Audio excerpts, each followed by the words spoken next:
Hey everyone, welcome to this Powered by Iron Health podcast. Today we are here at UMAC and Empowered Mastery. We're with Chris Berlow, Master B as I call him. He's an awesome individual, very interesting guy. We're going to do a cool little tour, see what he offers, and really when we dive down and talk to him, it's going to be full of knowledge. I know it, so stay tuned. But let's head on in and meet him. Master B. Hey, what's going on? How are you? Good. How you doing? Great to see you. Well, thank you for letting us in here. Yeah, you're family. Yeah, that's right. Right, we're all doing the same thing, making a That's difference. true. So what we like to do is just, take us on a tour. Sure. And then we'll dive into the specifics, exactly what you do, and then we'll talk small business and stuff like that. Love it. Okay. This is obviously the entrance. We have two companies that will enter through here. We have an Empowered Mastery, which is a coaching business, and we have a martial arts school. So we're going to take you through the martial arts tour first, which is first thing is down in the basement. So this is a small studio down here. Actually, it's not that small. What's small to you? Yeah. And the light doesn't work there, but this is very cool, right? So this is a wonderful space that this was actually an unusual space. So we were able to work with the town, and they were able to, give us a CO. So we just created some usable space down here, which is awesome, and we'll be able to host. I know it's not very good. No, tall people shouldn't train down here too much, but you still have. That's right. Yeah, there's only certain people, and then I have some more planned. We're going to put a restroom in here. The rest of the side is storage, and then down there, I'm going to put a media room for children, right? Because we have a licensed aftercare program. So we're licensed by the state and the county as we're allowed 40 children for an aftercare. So children will get bused here as an alternative to traditional aftercare. So they come here, they learn martial arts, they learn martial arts values, they get physical exercise, they can get homework help and all that stuff. So now we're going to create a homework media room back there. Awesome. So that's this area here. Over this side, which I can't open the door, the kids broke it, is a workshop, woodworking shop. Oh, really? Right, and this side has a lot of wood that I took down from trees that are being seasoned. You're doing the woodworking yourself? Okay. Yeah, you love that stuff. I love that stuff. So. I wish I had that skill. I don't have it. Yeah, it's a blessing and a curse, right? Because it's good, but then it's not good. It's good because I can do the work myself, but it's much easier to go like this with a check. Yeah, you're right. So, but that's down here. So we'll go head back upstairs. So this was like an empty space. This was concrete floor. Empty concrete floor, unusable, and we're just have a good relationship with the town. And they're like, "Do you have 2 exits?" I go, "Yes." And he goes, "Is it this minimum height?" I go, "Yes." And he said, you can do it." So we went to town and did it. Went to town. That's went to the town and went to town and did it. So. And in this space, I'm super proud of. I actually love this school. I love this layout. This was a chiropractor's office. Okay. So, you would relate. There were 9 offices, 9 service rooms in this place. Okay. So, we should turn this light on. that's cool. Right? Isn't that wild? Is that underneath the? That's underneath the. But this is like what kind of desk is that? This is. It's really cool. I like that. I have it at my house too. I forgot what it's called. But it's cool. Whatever it is, it's pretty wild. It was the first time he ever put a light in the thing, so he was really proud when he did it. Yeah, it looks awesome. I forgot what he did. But this, like I said, so during COVID, the old owner that I bought this building from, actually said he moved out March 31st of 2020. Okay. So during COVID. Yeah. Right. So COVID came, they shut down the world, and it was pretty crazy. But then I started work. I couldn't hire anybody because people couldn't work. They were allowed 1 electrician or 1 plumber, right? You remember those days? Yeah. So we did the demo and we demoed everything, and then we started from scratch. But there were this is beautiful. 9 service like this. Like that, but smaller. Okay. And there were more walls, and I reused all the studs. I literally reused it. I even reused the screws to save money. but it was a pretty wild place. So this is the main training area for here. So we'll have anywhere from 20 to 30 children and adults training at one time here. That's very nice. My son is the director of this school, this location. He's the school manager. So he's takes personal responsibility and just does a great job. And we just hired somebody who was he was actually a principal at a school. Okay. So he's coming on board as well. So we're excited to see what the future of this school is going to look like. Yeah, this school is beautiful. And it looks similar to like Birarcliff layout. Same kind of layout there, and then this has three training rooms with the downstairs. Okay. So this is they have to do some decluttering in here. Right now they're storing. I don't want to show you guys. This is where the kids go in and beat each other up. Pretty much right now, kids play there. But this was built to be a trial lesson room, and that one of the first projects with my new hire is to organize in there. Nice. And then we have a waiting area, obviously. Nice space here. We love the openness of this space with all natural light. And then over here, we have a second training room. Definitely on the smaller side, but we have 2-inch thick mats and soundproofing underneath to try to eliminate some noise because we have a doctor's office underneath. So sometimes they're not so happy with us. But this is where I do most of my teaching. Okay. So I don't teach the big classes. I kind of do either private or some high level students. And I like this because I'm away from everybody. I could just do my craft, right? I like that. And then this is an after school room. So like I mentioned, we're a licensed aftercare provider. We're amongst one of the only martial arts organizations in New York State that has licensed programs. And that just creates so many more opportunities. We get state funding if a child cannot afford aftercare, they can apply for state funding and we are approved. So there's just many different opportunities. And this is where the children will kind of have their base and then their quiet room. So they will utilize here, they will utilize that room, and they're gonna be able to utilize the basement. Okay. So that's kind of the after school. So we do after school program and then really traditional Taekwondo martial arts. Very cool. Holding those core values. And then down here is just, we have a separate entrance for the aftercare program, so they have their own entrance. There's a window. And this is just a storage for what do you call it? Yeah, for the kids' stuff that belong. Was this one of the 9 rooms? This was actually. So you built this one. So I'm going to challenge you now. Yeah. Knowing how heavy this door is, what do you think that door was for? Go open it. I mean, that's a fire door. The fire door? It's lead. Okay. So it was an x-ray room. Oh, shit. Yes. So we had to get rid of an x-ray machine on the demo. This was a lead based here. There's probably lead in this wall still, but this was the x-ray area. Wow. So this door is the only thing left, but there's a whole huge but it put a hole in the wall because it's too heavy. Oh, goodness. So, that's pretty wild. That's cool. Is that wild? That is cool. So that's the x-ray. The x-ray room. Yeah, that's pretty fun. That's what you call it that? Well, yeah, and then and that's pretty much the space for the Taekwondo school. It's nice, man. This is like coming through this building is cool. It's cool to see they built this and has like everything. That's what I want to get to. I want to get to the point where I have a building that has like a PT clinic, my office. Right. That's the coolest thing in the world. I love this space. Yeah. I really do, and I love like my it other better space. than Birarcliff? I like the look. Yeah. I like the vibrancy of this space. I love the natural light.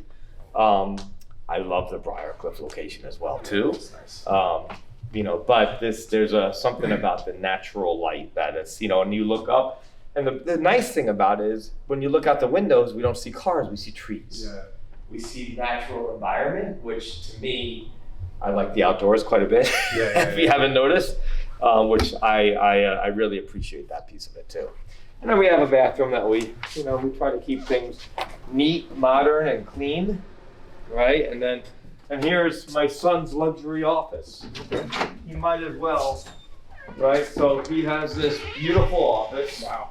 At 27 years old, he's turning 27 or 28. But look at this, right? Could you imagine? He could do training in his office, but he works very hard. So it's kind of a cool space, and he got the kitchenette. Jeez. You know, I mean, like, this is crazy, right? And his own private bathroom back here. Wow. And the storage. The perks of being the director. I guess. That's right. That's right. Amazing. So this is a fun room as well. It's cool. Very cool. Yeah. This place is huge. It's big. Yeah. It's about this whole layout is about 4,000 square, maybe 3,500 square feet up here. Up here. We have 4,000 square feet downstairs, and then the basement's 4,000 square feet. Yeah. In total. So. That's really cool. It's fun. It's fun, but this is where now I spend 95% of my time here. Okay. Where I used to be 100% in Birarcliff. But this is only 5 miles from my house. Yeah. And I love it, and but I definitely miss everything at Birarcliff, but they're doing well, so. Good. All right, and then we'll show you, we have one other thing. This is very nice space. It's clean.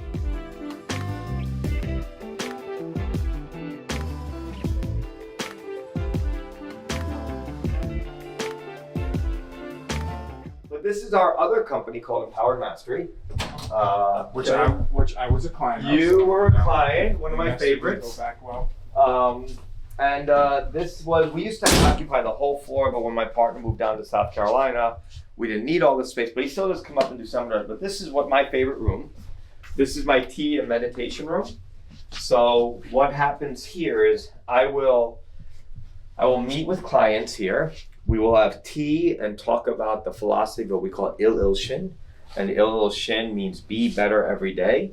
And it's more about attaching meaning to what we do in life rather than just living life, right? So for example, when you're having tea, we get rid of the sediment at the end of a cup of tea, you're getting rid of your bad habits. So everything we do has meaning. When we do stretching, we attach meaning to the stretching. So you're not just doing the stretch. I'm not just stretching.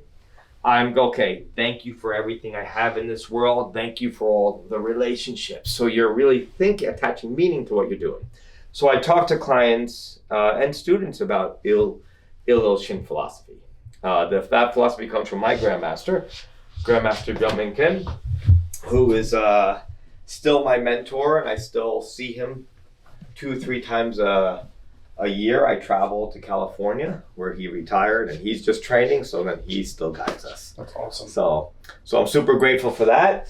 And then we have just a small conference room, and this is just my office where I do, when I'm not there, I'm typically here.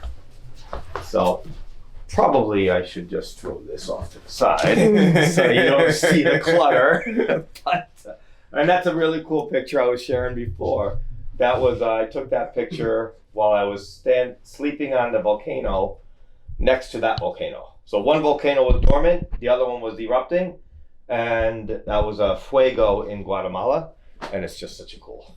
So how much did it erupt though? Every 7 minutes. Oh wow, so this is a common occurrence. This is every 7 minutes this thing erupts, and it's so wild. So you're sitting there at night, and you're like, whoa, there's another one. Whoa, check out that one. And it was amazing. We had a campfire watching this volcano erupt at night. That's insane. You should go. I don't know if I want to be that close to you're safe. It's perfectly safe. Only 5 people. No, God. No, and then we have a kitchenette, which is nice. And then, the entrance for this location is through here. So this is the front entrance here. And then next door is we have a tenant of Northwell Health. And they're just a great tenant, and they're no problem, but they're a very busy doctor's office. So we share the entrance here. It's awesome. So great. This was a great tour. Yeah, all right, let's go sit down. And we have, I didn't show you the last room. Oh, yeah, which is our podcast room. Let's end on that one. It's a little bit of a maze in here. It's cool though, the maze is fun. Yeah. I love maze places. So So this was my partner's chair, but he left, so now you get to occupy his chair. Nice. I'll send him and we'll tag him in it. That's right, tag him in it. Say, thank you, Paul Malala, for allowing me to sit in your chair. Awesome.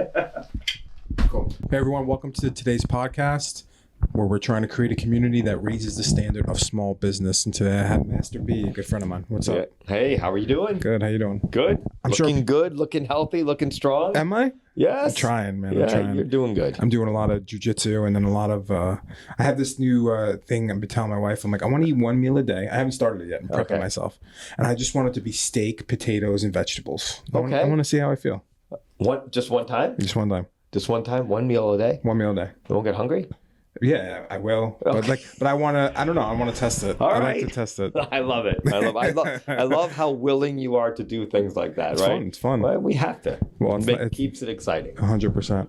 So, before we dive into the specifics of things, just tell us like what you do here. Let's talk about UMAC. And I think in Power Mastery too, it'd be cool for us to give like a bird's eye view of what you guys do, and then we'll dive into specifically. Great. So I have the opportunity to live through my passion, right? And I've been training in Taekwondo. I think I started in 1983. I know I started in 1983 and trained, and I was a competitor and national level competitor, and I was very passionate about Taekwondo. And even at an early age, it kind of saved me. I had a very hard childhood, like really bad childhood. Alcoholic. I had a brother that passed away, got hit by a car. My stepfather was an alcoholic. Like, it was bad. And I started my Taekwondo training to protect my mother. And it turned into my life, really. But turned out my father stopped drinking. Everything was wonderful and so on. But the reality is it meant so much to me. And it has given so much to me at a very vulnerable time. I was like a teenager. So then I decided that I wanted to go even further. I stopped competing because I found more fulfillment in teaching and seeing my students that I was working with be successful. So at that point, I shifted from competing to teaching. And then I found my calling. Right? I went to school to become a school teacher. At the time I was going to become a school teacher, my old instructor pretty much said, why are you going to teach in a school when you could teach Taekwondo? And he said, why? And he goes, reason being is because if you teach in a school, you have to get them back in a year. When you teach Taekwondo, you can have them for life. I was like, I'm in. Yeah. So I started my professional career as a Taekwondo instructor back in I don't even remember the date, maybe 92, 93 when I graduated college. And then I opened up my school. There's the school. I worked with him. It was a downturn in the economy. 1999, he got back involved, different teaching style, things happened. It was a 3-man team, him, his wife, and myself. And if there's someone going to go, it wasn't going to be him, it wasn't going to be his wife, right? So I ended up leaving and opened up my own location in 1999. Okay. I opened up in Birarcliff Manor. I had the goal. I took a $10,000 loan at 25% interest from a company called Household Finance. I couldn't get money. Like, I was just so hard. And we were in a really bad situation at home, financial situation. So I took that leap of faith. I bought the mats for the floor, paid the first month rent, first month security in the space that you now occupy, which is really wild. So crazy. Right? And then bought us a bunch of uniforms and started with a dream. And my goal was to hit 100 students in 1 year, which by martial arts school standards is amazing. We ended up hitting 200 students in 1 year. Wow. I was a one-man team. My wife did the admin. I did all the classes. And I just went to town because I had to support my family. I wanted to establish the business. In fact, the sign company, which I will not mention the name, he's putting up the sign. It used to be Berlow's Taekwondo Academy. He's putting up the sign and he goes to me, while he's putting up the sign, I'm 29 years old, put all my life into this, right? Hard time. And he says, I'm probably going to be taking this sign down because most businesses fail within the first year. Wow. And I looked at him. First, I wanted to kick him off the ladder, right? I said, I'm not like most businesses. Mm-hmm. And it wasn't even in a realm of possibility. Failure wasn't even remotely in my mind because I knew I was a great instructor. I knew I was a committed martial artist. I just had to learn the business, and I had some really great mentors. Yeah. So I wanted to kick him off the ladder, but I didn't. Needless to say, the sign did come down only to go into a bigger space, right? So could you imagine that? That's crazy. Like, why would you even say that? Why would you even say that? Yeah.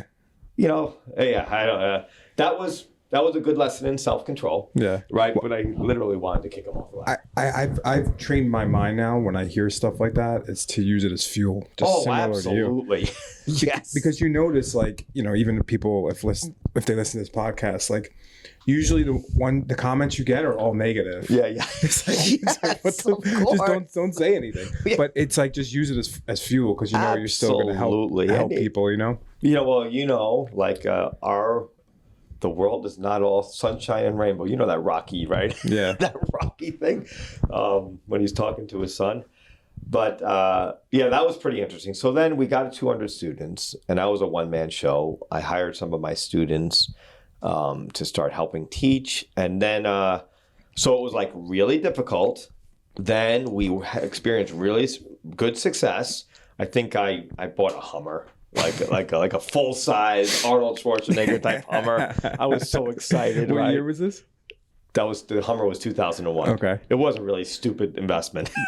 You were trying to be like Arnold? I wanted to be like Arnold, but smaller version. I didn't like to lift weights. I just wanted to kick things. Mm-hmm. But I went to a national convention and they said, what is your goal? And I said, well, my goal is to come back here and drive down in a Hummer.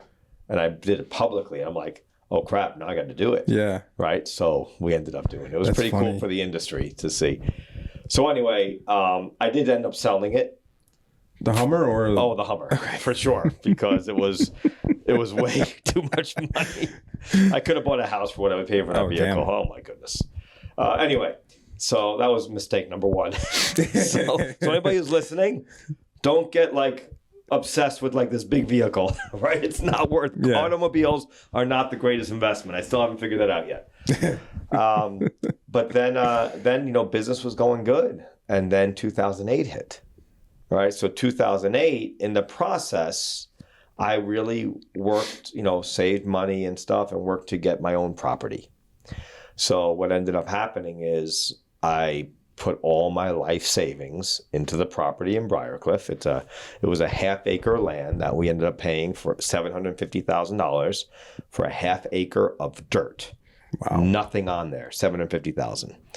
2008 hit, some oil crisis, stock market crisis. All the building materials went up like 40%. I ended up being $400,000 over budget. I couldn't hire a contractor. I ended up building it hands-on myself. The whole building? The whole building. The only thing I didn't do is I didn't erect the steel.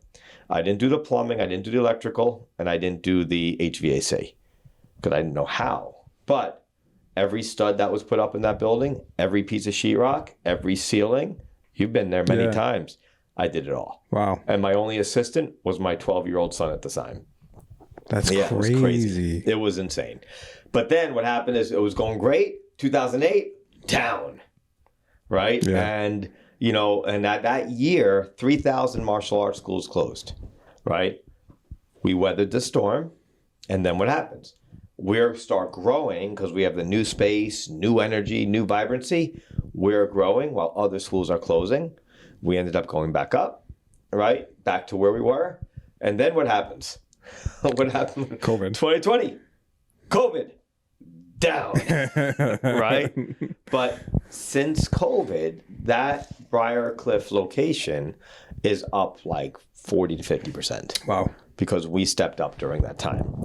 And then in 2016, my son went away to school. It's already been planned that this is what he was going to do. You met Tim, right? I don't think I met your son. We just have discussed, talked about him. So, and then, he went to Arizona State, partied a couple of times. I said, I'm not paying for you to party. So I took him back in. Then he went back, but all his friends went into a fraternity. He wasn't in, whatever. And he was just training in Taekwondo and not really enjoying life out there as he was. And I said, well, we have an opportunity. Let's open up here in by our house. And he goes, I'm in. So he came back. We opened up the school in this community, in this Shrub Oak, Yorktown area. Got a space that happened to be an old martial arts school. I built it up, made it nice.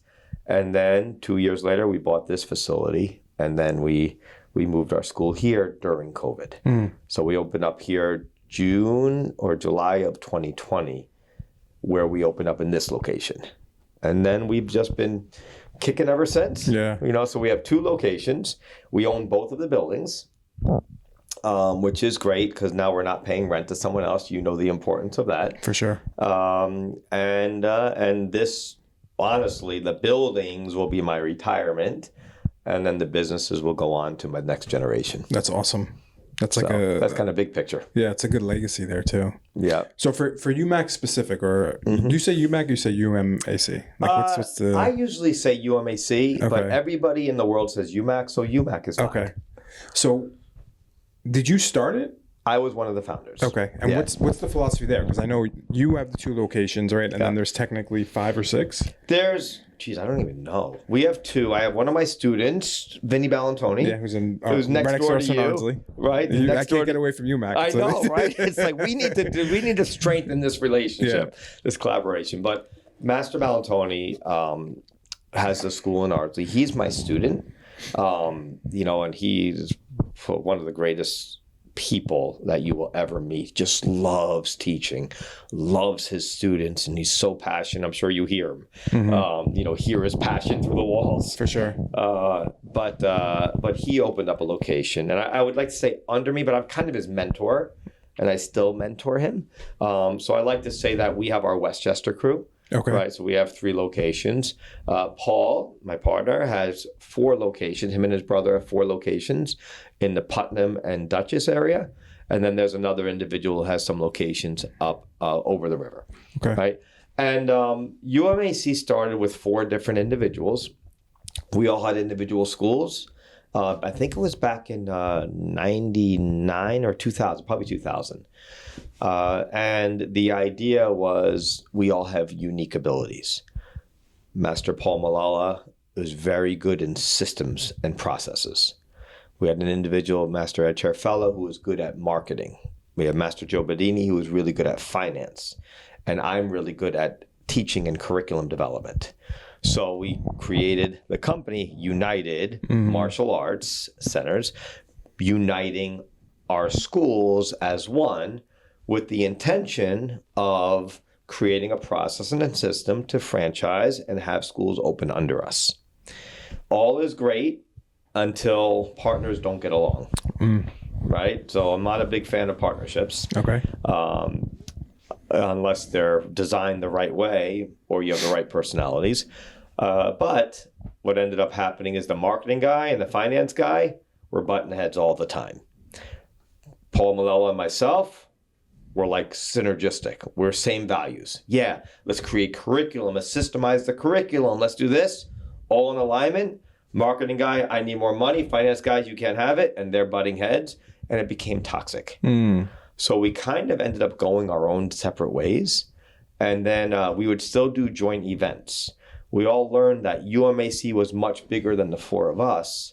So we wanted to continue that legacy beyond because it really created momentum and kind of a movement and an energy. And between the 4 of us, there were thousands of students. Yeah. But after COVID, it really became different silos, right? Because we were still doing joint events, but after COVID, we all just did everything in our own silo. So now that's kind of how things have still panned out. But we still do some collaboration. But for the most part, is we have the Westchester silo. They have their Putnam silo or something like that. It's probably better off that way. It is. I mean, all the schools are independently owned. Okay. Right. Was it always like that since the beginning? It wasn't going to be. The intention was to franchise. We hired a franchise attorney. We hired a franchise company. Made so many different mistakes. So many mistakes through it. I never wanted to be a franchisor. I wanted to be a teacher. And if I'm either going to be a teacher on the floor with my students, or I'm going to be a teacher of teachers. Mm-hmm.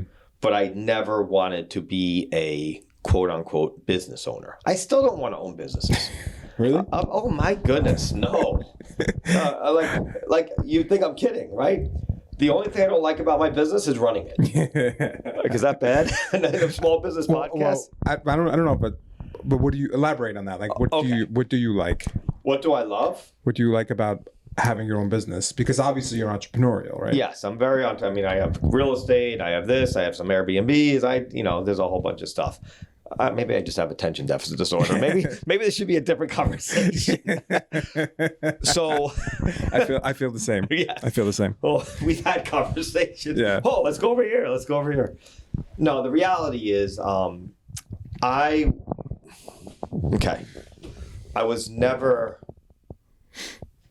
never wanted to be a businessman.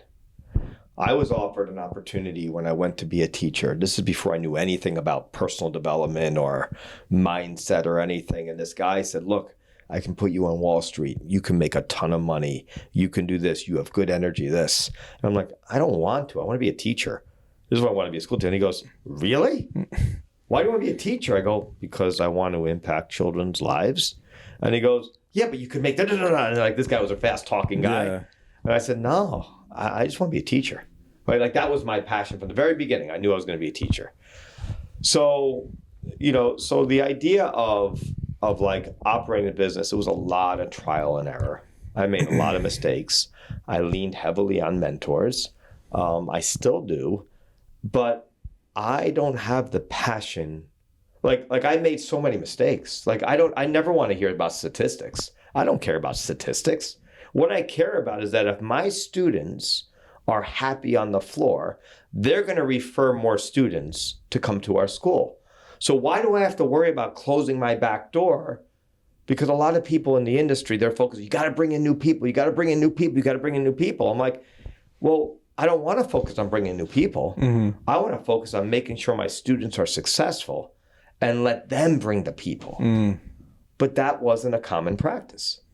It was more like, how can you manipulate people to come into your center? And I would get an uncomfortable feeling.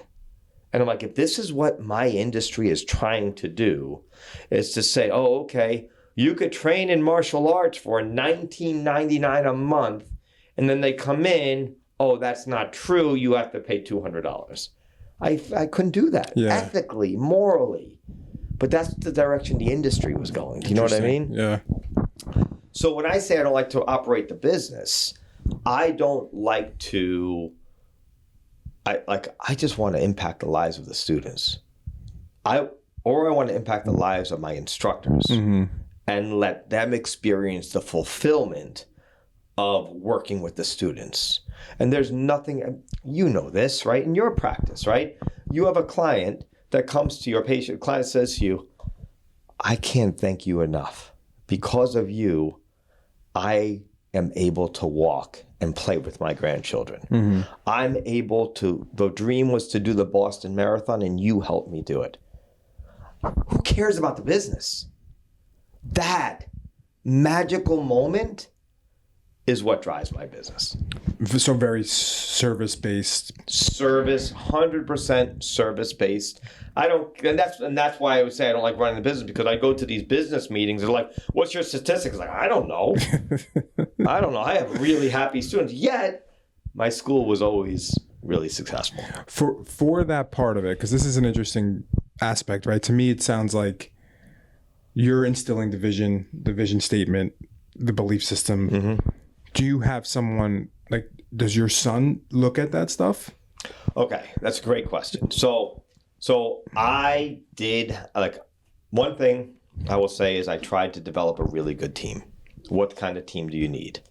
I think every small business should develop a really great relationship with the bank. If I didn't have the relationship with the bank I have, I would not have been able to finance these buildings. The second person on my team is I have a really good real estate attorney. And he went to bat for me so many times. So I have a really good, was a banker, really good real estate attorney, and I have an accountant I could trust. So those three things. So since I have those three, it eliminates a lot of the pieces of business that I have to worry about. I don't ask them questions. I let them tell me what to do.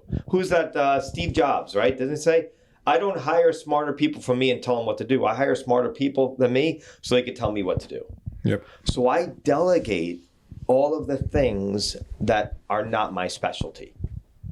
And you know, and then I let them do it, and then I get to focus on the craft. Right? I guess does that make sense? Yeah, for sure. I mean, which is a valuable lesson for people, right? Like, yes. Because a lot of people, I feel like, go into business and just a part of it is just to make money, right? But to shift the focus to be more service oriented, yes, and then allow everything else to fall into play is very valuable. And I think that's a lesson for everyone to understand. Well, I think like the driving force cannot be the dollar in any business. And, you know, like people would say to me, I write articles every week and stuff. And I remember writing one article one week, and it was on, you know, it's not personal, it's business. And I was like, no way. It's 100% personal. Unless you are so like either self-absorbed or like you just don't care. You're still working with a person on the other side. And I think when that's lost, then that personal connection, that empathetic type perspective, I think that's when the business is gone. Interesting. You know, I think, you know, I was talking to a client yesterday, one of my Empowered Mastery clients, and, you know, this young woman is a coach. Right?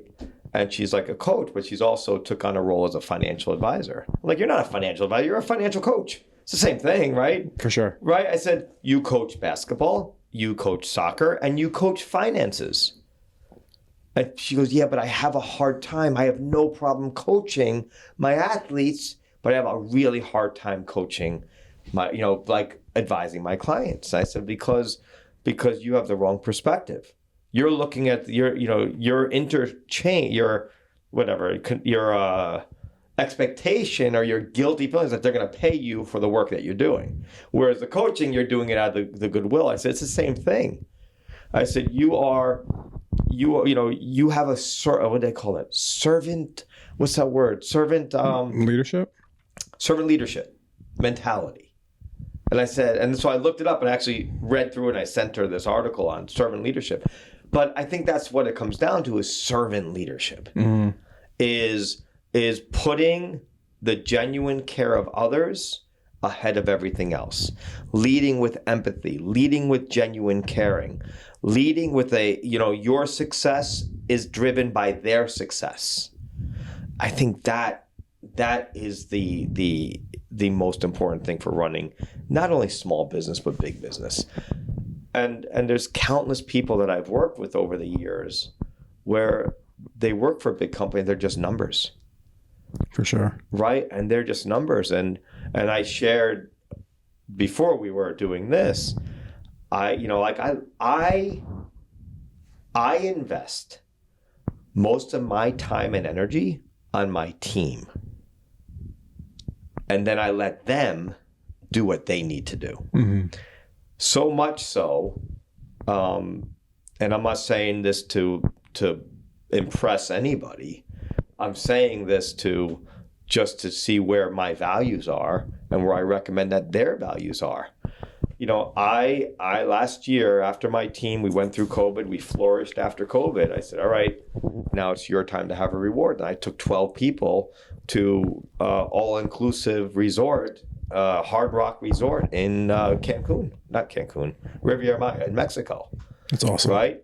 I invested a ton of money, but we could not have experienced success if they weren't so dedicated and hardworking. right? So I would say, all right, I invest whatever, $30,000 into that trip. Mm-hmm. But what happened this next year, we had a better year than the year before because they're respected, they're appreciated, and I invest in them. I believe in them. Then they feel appreciated, so they show that to the rest of our student body. This year, we had to go back. We can't just do one and done. So now we're going to Punta Cana in like a month or something like that. But it's because that's where my energy goes. Yeah. To leveling them up, raising them up, and then let them share that same, what I do for them, they give to the rest of the student body. Yeah, I mean, that's really cool. Anyone who wants to go to Punta Cana, come work for me. You got to earn it, though. I don't just give it. It's not a freebie. Well, so that's the other point that I want to dive into. Because for me, like, leadership right now is everything, right? Like, yes. Learning how to be a better leader, learning how to be a servant leader. What do you do in circumstances if someone is not a high performer or a high achiever? Like, how do you handle that? Because I feel like a lot of times question. That message is very powerful and very true. But then some people hear that and think that no matter what they do, they're still okay because this is how the leader should be leading versus like, how do you hold people to a standard or a higher standard with that leadership? That's a great question.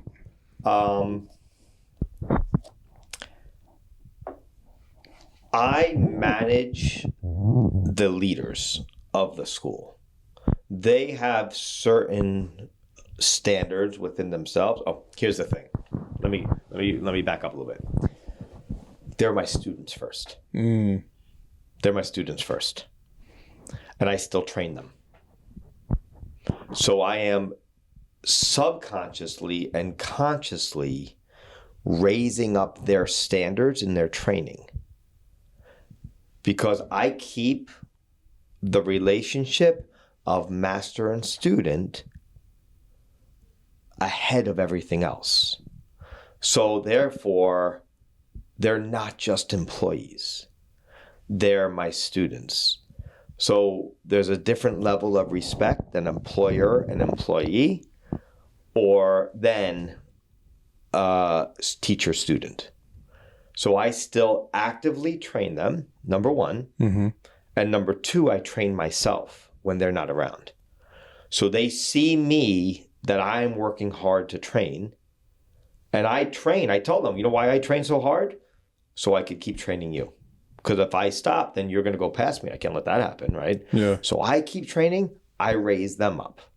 Now, how does that relate to business is because I have high standards in them and high expectations when it comes to training, and that transfers over to the business, right? That's why I believe. Now, not a lot of people have that philosophy. Yeah, well, the philosophy and also the ability, like if you're training a lot of these people since they're young, you know, you're able to pinpoint which ones are the super high performers, right? That's right. It's like a 10-year interview process. It's a 10-year interview process. And you know what's interesting is it's a 10-year interview process, you know, but you never know who it's going to be. Yeah. You know, I didn't know, look, I have 5 children. One of them did it.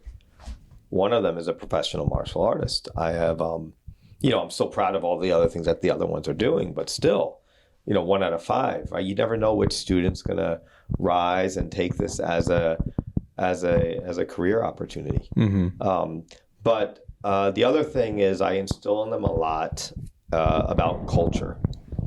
And I think culture is really important in the business.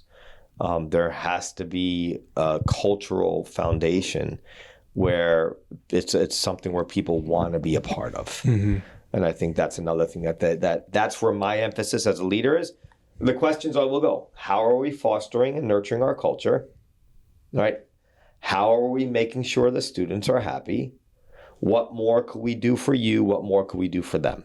Those are the questions of our meetings. We do the classic statistics, but to be honest, they do it. I only do it because I think I'm supposed to. I don't really care. Yeah. I know what's in the bank account. I know if money's coming in. I know if, right?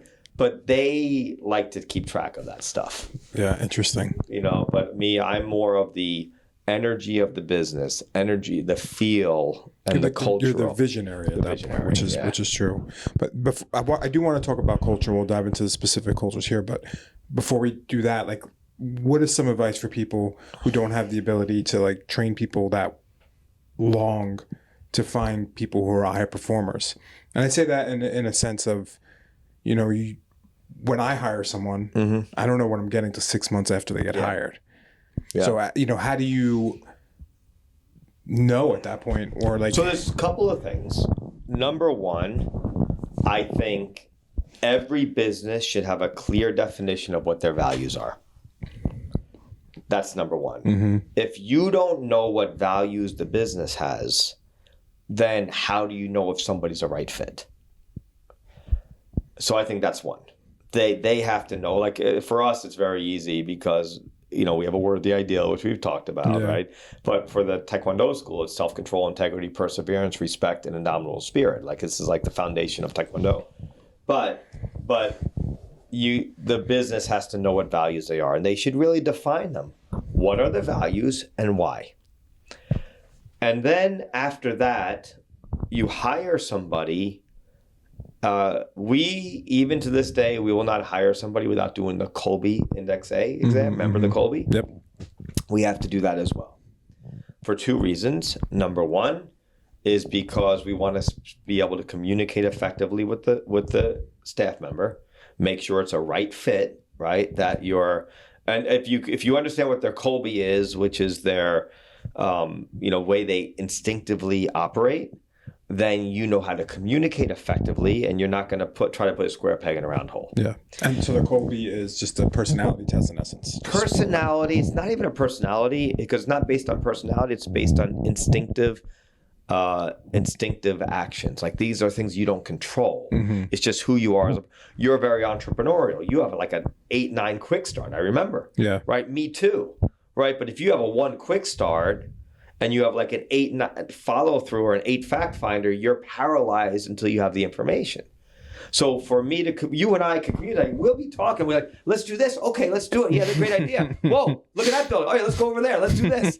Right? It's entrepreneurial ADD, right? Yeah. But for somebody who is not like that, they'll be like, wait a minute. I need more information. I need more details. And I'm like, what do you mean? Let's just go. They're like, no, I need all my facts.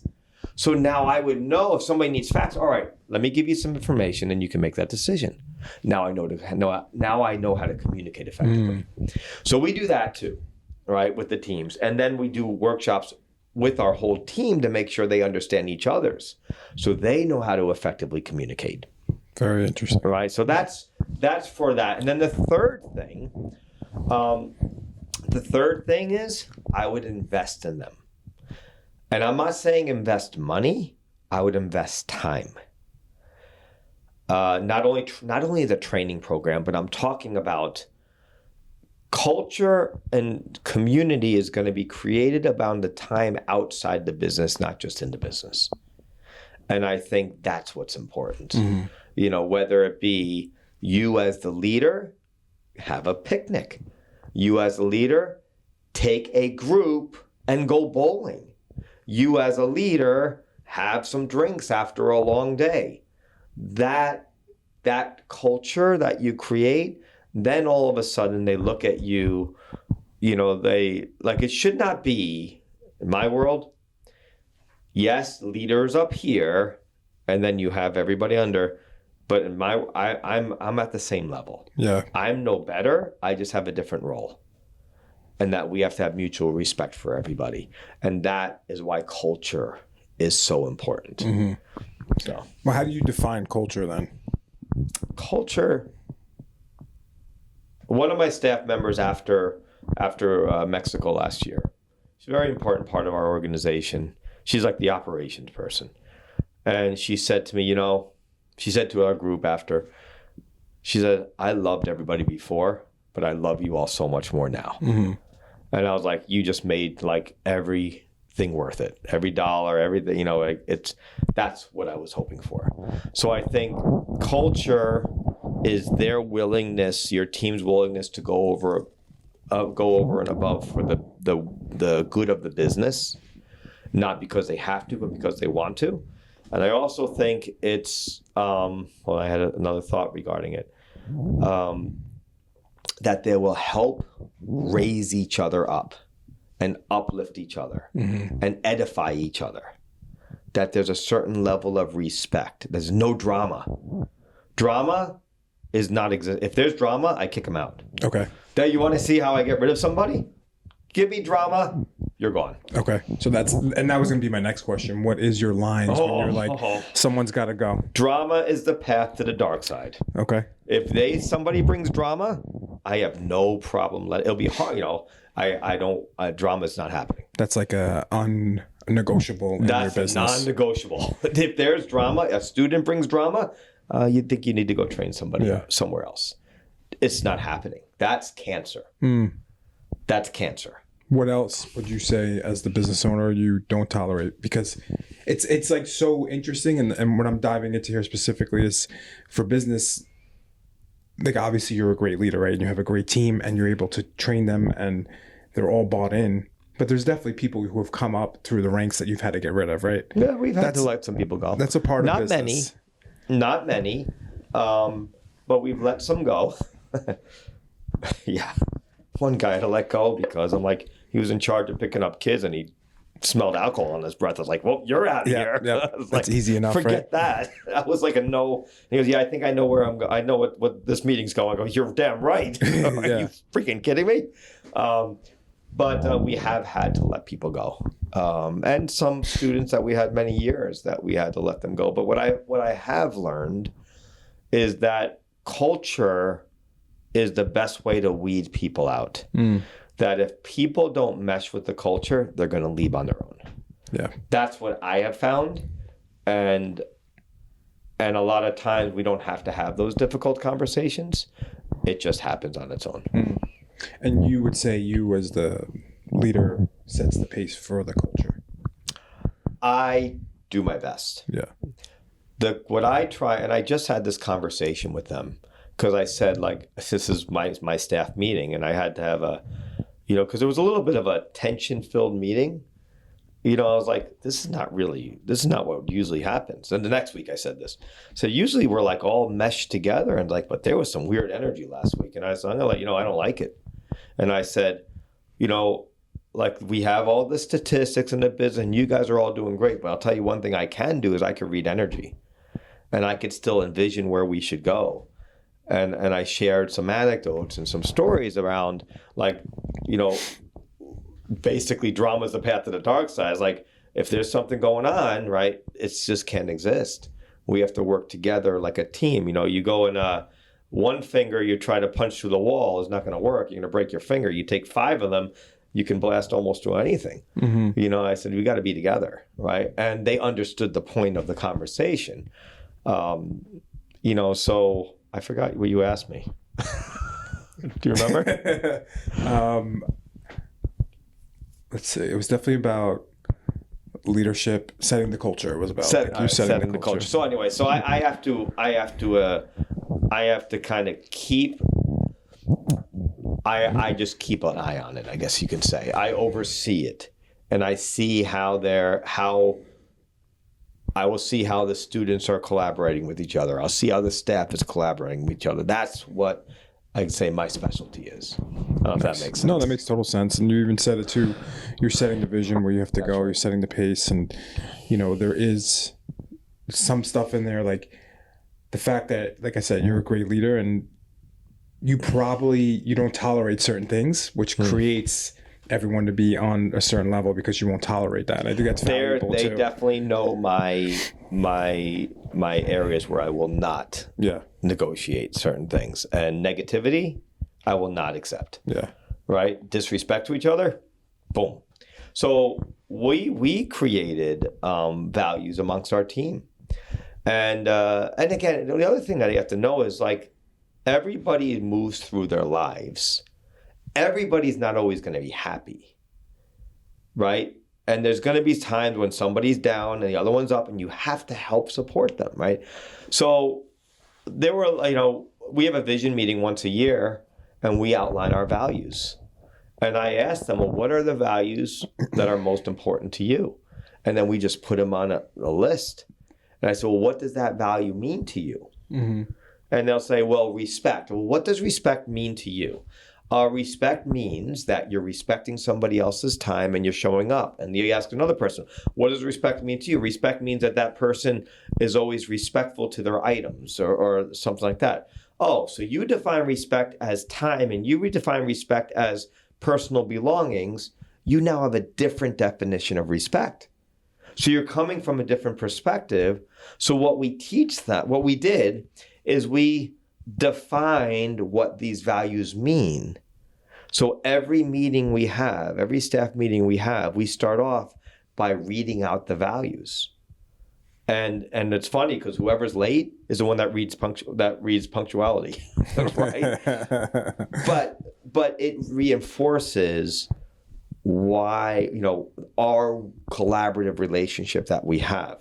And I guess my point is another advice or, value, for everybody is that they have to continue to invest time into their team. Mm-hmm. They have to continue to create the standardization, to create the values and continue to refine and define the values, because otherwise everything's good in the beginning, but what happens? Honeymoon's over and then everybody's kind of doing their own thing. Yep. Then you have different silos and no collaboration and then no culture. Yep. Right? So that it has to be fostered is I guess what I'm trying to say. Yeah, no, that's a very good point. I think it's a lot of nuggets in that conversation. Yeah. For you, if we go back, I think this is something cool to touch on, and I'm curious as well. When you first started your first gym, mm-hmm.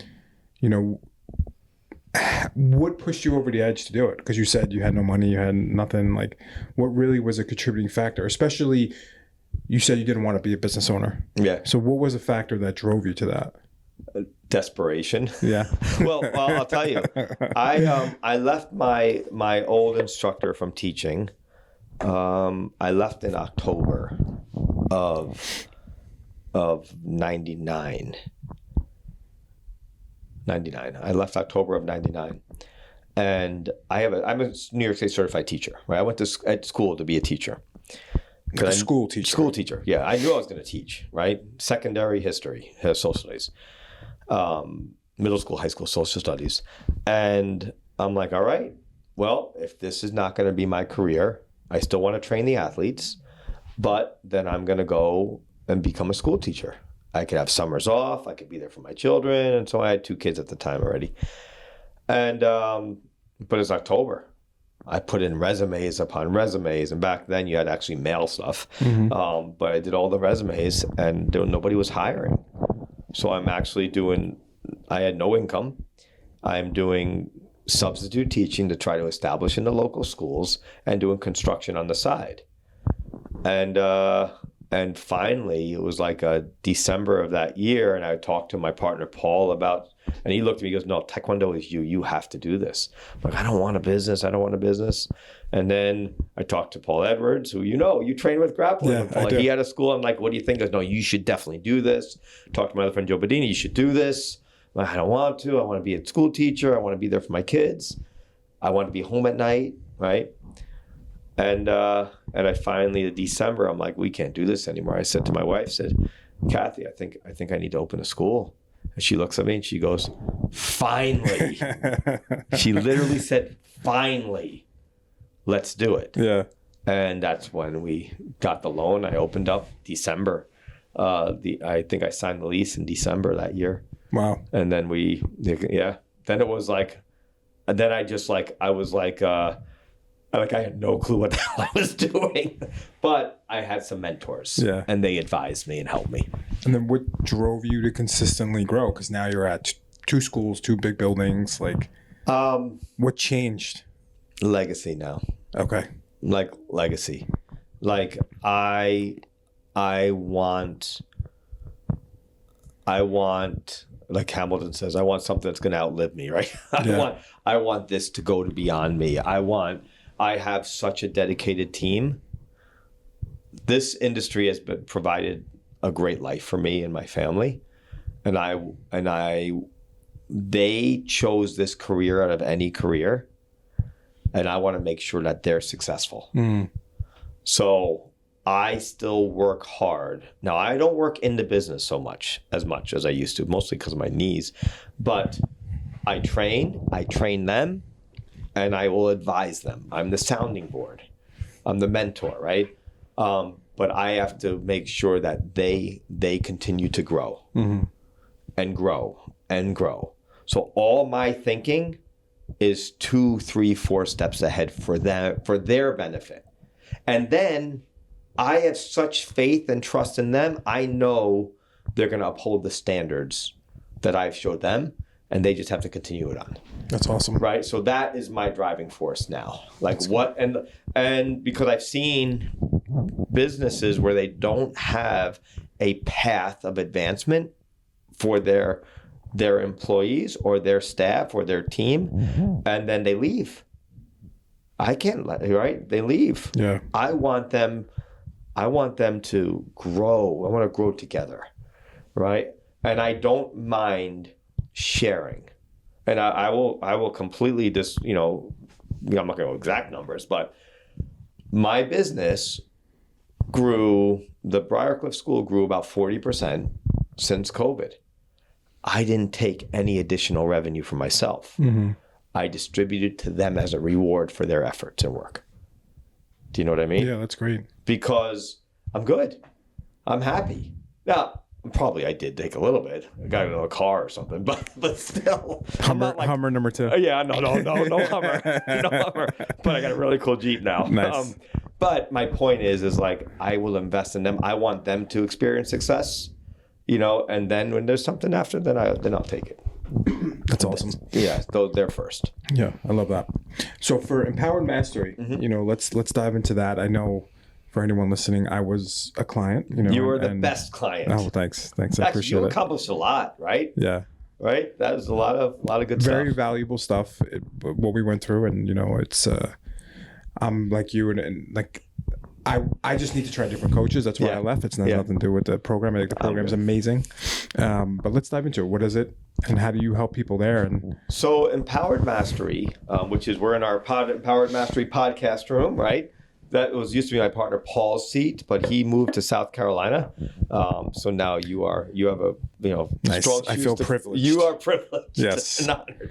But Empowered Mastery is a company that we created with 3 other individuals. 2 of them have since then moved on, but Paul Malella and myself continue this company. It's basically a personal development / mindset coaching business where we work with a lot of professionals and entrepreneurs to achieve what we call multi-dimensional success. That is, a lot of people come to us, they want to make more money. We're like, okay, good, you can make more money, but in order to make more money, you have to have your health in order. You have to have your relationships at home, because if your life at home is not good and your health is no good, then how in the world are you going to perform professionally? Right. And then, in their relationship with their children or families or spirituality or whatever areas are most important to them, that they're progressing and excelling in the multiple different areas rather than just one. And that's, in a nutshell, the essence of Empowered Mastery. We do keynote speeches. We do corporate workshops, and we do personal coaching. You went through our personal coaching program. We have a book. I don't think it's not here. Maybe it's. Oh, there's a lot of junk in there. It's called "You Have Infinite Power," which we wrote with the other individuals as well, Paul, Rick Wollman, and Nick Palumbo. That is basically our coaching process, which is what you had gone through. And in a nutshell, what I like to say that we do is we do 3 things for mindset. Number 1, we help clients or individuals develop a growth / success-oriented mindset. Why? How do we do that? By creating affirmations that will overpower whatever negative voices come in, that will help them recondition their mind so they're seeing things the way they want to see them, not the way they have been seeing them. Everybody's got some stories. How do you overcome those stories, those negative voices? So we help them develop strategies and tools to overpower those negative voices and those old stories. Then we help them create what we call a worthy ideal. Worthy ideal becomes their why. A lot of people, like I said, come to us to make more money, but when they develop their worthy ideal, it's like, whoa, I'm not even making money. I'm here to make a difference. And they define what that intention is to their worthy ideal. And then there's a number of other things and processes that we have to help develop that mindset. And then it solidifies like a whole new purpose. Then after that, it comes down to nurturing the mindset. Now that you have this new perspective of life, how do you maintain it every single day?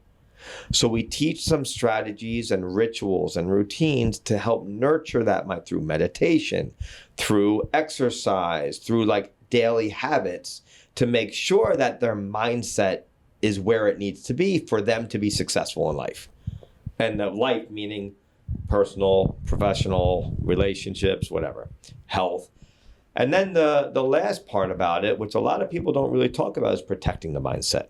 Well, how do you, now that you've developed it, all right, I got it. Now that you're nurturing it every day, all right, every day I'm ready to crush the day. And then how do you protect it? Well, you protect it by eliminating unnecessary distractions. And the easiest thing for anybody who's listening, watching, hopefully you're listening, watching, this is a great conversation, but what do people have? Their smartphones, right? And what happens with smartphones? Bing, bing, bing, bing. Nobody's present anymore. Nobody's mindful. So they're getting distracted and distracted and distracted. And then they're like, wow, I went through all day. I had all this work. I got nothing done. Well, of course you didn't, because you got dinged all day, right? So they don't protect it. One seminar I did, I go, everybody, pick up your phone. Okay, good. Turn off all notifications. All notifications. Let me know how you do 2 weeks from now. It's a world of difference. Yeah. So I have no notifications on my phone. I have do not disturb and no notifications. The only thing is text for my family and phone with my family will get through. Otherwise, nothing. That's how I protect my mindset. So I'm not being pulled away. How else do you protect your mindset? Well, don't watch the morning news. Why am I going to watch all the negativity that's going on out there, right? You said, I think at the beginning of our conversation, we were talking about something negative, right? Whatever it was, but because we're surrounded by it, because it sells and it makes people feel better about themselves when they see somebody else's life worse. So therefore, I protect myself from that too. Ignorance is bliss in some ways, right? And I'd rather not know until I want to know, so I could stay focused on my path. That's what I mean by protecting it. So developing the mindset, nurturing the mindset, and then protecting it are the three biggest things that we do. That's awesome. How important do you believe mindset is to everyday life? It's the most important. Yeah. Nothing else matters. Nothing else matters, really. Like, you know, it's like I do this exercise with people. You may remember it. So, okay, everybody, like, look around the room and tell me everything and point out everything that's blue. And they're like this. There's nothing blue in this room, by the way. Oh, there. Yeah, right? the mic. And the mic. And then I say, okay, close your eyes and tell me everything that's green. I'm like, well, I can't. I go, of course not, you can't, right? Because you're only focused on the blue. You didn't look at the green. And the reality is, so many people are focused on the tons and information, negative, that's being like instilled into their mind. And because it's so full, they're not able to focus on what's going right. So what this does, by you working on your mindset, the first thing that you do is you're putting on the glasses that you want to see out of. And then you get to see what possibility is. You get to see abundance. You get to see unlimited potential. You get to see the good things, the positive. And I'm not like saying, oh, rainbow and butterflies. I'm saying, like, there is a positive. It's got to exist. Yeah. Right? And then that's overpowering that tons of information that's negative. Yeah. So I think it's everything. To this day, you know, we met here at whatever time it was. I've already done an hour and a half, 2 hours of training, right? And I'm not saying I did an hour of physical training, but I did some stretching. I went in my hot tub. I read. I meditated. All this to help serve my mindset. Powerful stuff. Yeah. If someone has never started with anything for their mindset, what would be 1 to 2 things that are like must-do things to start? Number one, changing? turn off notifications. Turn off. If you want to look at Facebook, let it go by your terms and not by anybody else's. You want to look at social media and browse it, unless you're seeing this podcast, turn off notifications. No, honestly, turn off notifications, number one. Number two, super easy. Go outside and look at the sky. It's so simple. My Grandmaster says it all the time. He goes, you have a challenge, you have an issue, just go outside, sit down and look up. And you'll find clarification and you'll find the solutions to your problems. Why? Because if we look up here beside, you see the stained, I have to fix those ceiling tiles. Crap, I wish I didn't look up right now. But what do we look up here? We have a limit, we have a ceiling, we have nasty ceiling tile that has to be replaced, right? We can't see beyond what's in front of us. But when you're outside, you look up at the sky, you have limitless possibility. Your mind gets to go as far and as wide and expand to endless ideas, and the thought energy flows freely, but not inside. Interesting. Right? So number one, turn off notifications. You control who you talk to and when. And number two, you have a challenge, you want to get clarity, look out the side and spend time outside. We were not born to be indoors. We're born to be outside. Yeah. That's awesome stuff, man. So if anyone wants to know more about Empower Mastery or UMAC, where can they go? Okay, so Empowered Mastery website is www.empoweredmastery.com. We do have a podcast, which we will definitely going to be asking you to come on. Nice. Right? I'd love to. It's called Balanced Warrior Podcast. It's an idea of multidimensional success, being balanced, but having the spirit of a warrior. And yeah, visit those two websites. Personal coaching. I'm accepting some clients. You know, if anybody's interested in what I had to say, I'd love to talk to them. And then the next, the martial arts piece is it's umacnation.com, or stop by any of our facilities. We work with children. We work with adults. We have a licensed aftercare program. And if you are serious about traditional Taekwondo training that really stands true to traditional values, you're going to learn great martial arts, but you're going to learn how to be a great martial artist. Please come to any of us, or if they email me, masterberlow@me.com or cberlow@empoweredmastery.com. Whatever you want, I'm always available, except for I'll be in Africa for 3 weeks next week. Awesome. So everyone, if you liked this episode, I hope you did. I surely did. It was selfish of me to get some information out of it, but share the show. We want to create a community that raises the standard of small business. Master B here is definitely raising the standard. Wonderful advice. Thank you for watching. Thanks. Hey.